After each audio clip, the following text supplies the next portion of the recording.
काशी आकर सबसे पहले प्रेमानंद जी ने जब नैष्ठिक ब्रह्मचर्य लिया तो उनका नाम आनंद स्वरूप ब्रह्मचारी रखा गया। बाद में उन्होंने संन्यास भी ले लिया, जिसमें उनका नाम स्वामी आनंद आश्रम रखा गया। प्रेमानंद जी ने लगभग अपना आधा जीवन काशी में ही गुजारा था। वहां वो गंगा जी के घाट के किनारे रहा करते थे। वो दिन में 3 बार गंगा जी में स्नान करते थे और भूख लगने पर पास में ही भिखारियों के बीच में बैठकर भिक्षा ग्रहण करते थे। ऐसा भी वो सिर्फ दिन में 1 बार कुछ समय के लिए करते थे। इतने समय में अगर उन्हें कोई कुछ दे गया तो ठीक, वरना वो दिन भर भूखे ही रहते थे और सिर्फ गंगा जल पीकर ही काम चलाते थे। वो कई दिनों तक उपवास भी करते थे। ऐसे में उन्हें ना अपने कपड़ों की परवाह होती थी और ना खाने की। वो बस परम ब्रह्मा की साधना में ही लगे रहते थे। कहते हैं कि सालों की साधना के बाद उन्हें शिव जी का आशीर्वाद भी मिला था। एक दिन प्रेमानंद जी रोज के नियम अनुसार तुलसी घाट पर बैठकर ध्यान लगा रहे थे। तभी उन्हें ध्यान में ही विचार आने लगा कि वृंदावन कैसा होगा, वहां के लोग कैसे होंगे। वैसे तो वो शंकर भगवान का ध्यान लगाते थे। ऐसे में श्री कृष्ण की नगरी वृंदावन के बारे में उन्होंने ज्यादा नहीं सोचा और ये बात गुजर गई। लेकिन एक दिन वापस से जब वो ध्यान कर रहे थे तो एक साधु उनके पास आए, जिन्हें वो नहीं जानते थे। वो उन्हें बोले कि भाई जी, श्री राम शर्मा आचार्य ने काशी के कॉलेज में कुछ धार्मिक क्रियाक्रम का आयोजन किया है और जिसमें दिन में श्री चैतन्य लीला और रात में रास लीला का मंचन होगा। ऐसे में आपको भी साथ चलना चाहिए। प्रेमानंद जी को अकेले रहना ही पसंद था और भीड़ भाड़ में जाना बिल्कुल भी पसंद नहीं था। इसलिए उन्होंने उस साधु को कहा कि आप चले जाइए, मुझे जाने की जरूरत नहीं है। लेकिन वो साधु फिर बोले कि श्रीधाम वृंदावन से लीला करने कलाकार आए हैं, ऐसे में उन्हें भी साथ में चलना ही चाहिए। लेकिन फिर से प्रेमानंद जी ने मना कर दिया। लेकिन प्रेमानंद जी को लगा कि ये महात्मा इतना जिद क्यों कर रहे हैं, जरूर इसके पीछे भगवान शंकर की कोई इच्छा होगी। ये सोचकर वो उनके साथ चले गए। दिन के समय श्री चैतन्य लीला चल रही थी। उन्हें लीला देखकर इतना आनंद आने लगा कि वो रात में रास लीला शुरू होने से पहले ही पहुंच गए। उस दिन के बाद पूरे 1 महीने तक प्रेमानंद जी लीला देखने जाते थे। उन्हें भी ये पता नहीं चला कि कैसे 1 महीना निकल गया। अब उन्हें लगने लगा था कि कृष्ण और राधा जी की लीला देखे बिना वो नहीं जी पाएंगे। उन्होंने सोचा कि वृंदावन के कलाकार जब इतने अच्छे तरीके से लीला करते हैं तो वृंदावन में तो कितनी ही लीलाएं देखने को मिलेंगी। वो उन कलाकार लोगों के पास गए और उनसे रिक्वेस्ट की कि वो लोग उन्हें भी वृंदावन ले चलें। तब उस लीला के संचालक बोले कि भाई जी, ऐसा संभव नहीं है। लेकिन उन्होंने इतना जरूर कहा कि बाबा, आप एक बार वृंदावन आ जाइए, फिर बिहारी जी तुझे छोड़ेंगे नहीं। उस दिन के बाद से प्रेमानंद जी रोज की तरह ध्यान और बाकी काम तो करते थे, लेकिन उनका मन वृंदावन जाने को तरस रहा था। एक दिन तुलसी घाट पर वो ध्यान कर रहे थे।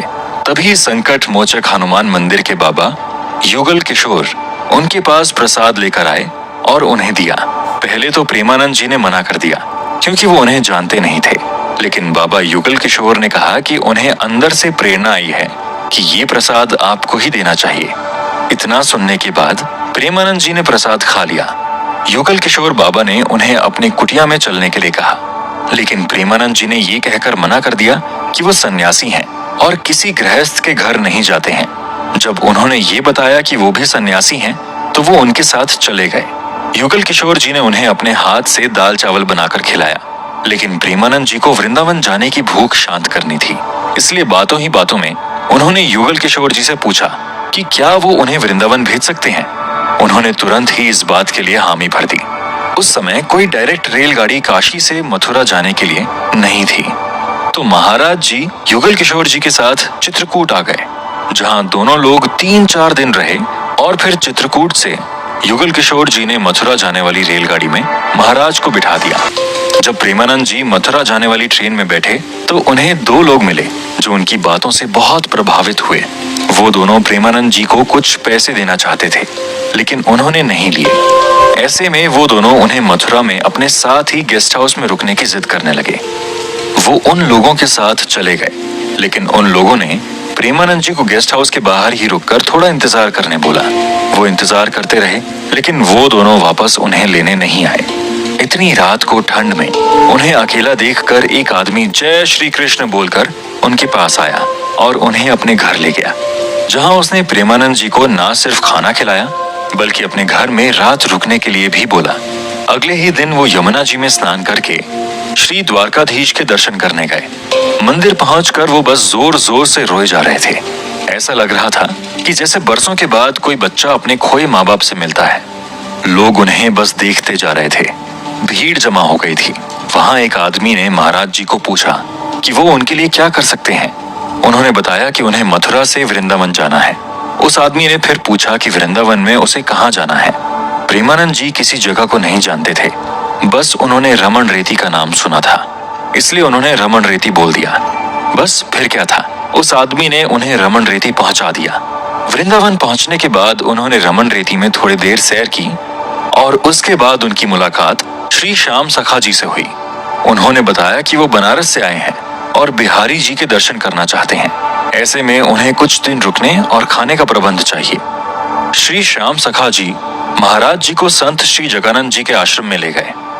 इस दौरान उन्होंने वृंदावन एवं ब्रिजमंडल दर्शन के खूब आनंद लिए, लेकिन प्रेमानंद जी को एकांत पसंद था, इसलिए यहाँ आश्रम की व्यवस्थाओं, भीड़ भाड़, भक्तों के आने जाने से उन्हें लगा कि उनका एकांत प्रभावित हो रहा है, इसलिए वो वापस काशी आ गए। काशी आकर उनकी दिनचर्या पहले के जैसे हो गई। वही सुबह उठकर गंगा जी में डुबकी लगाकर भगवान की भक्ति करना, लेकिन उनके मन में वृंदावन बस गया था। ऐसे में उन्हें बस वृंदावन जाने की ही बेचैनी हो रही थी। खैर, वो इस बात को जल्दी ही समझ गए और बिना देर किए फिर वृंदावन में वहीं रमन रेती के आश्रम में आ गए। तब कहीं जाकर वो बेचैनी समाप्त हुई।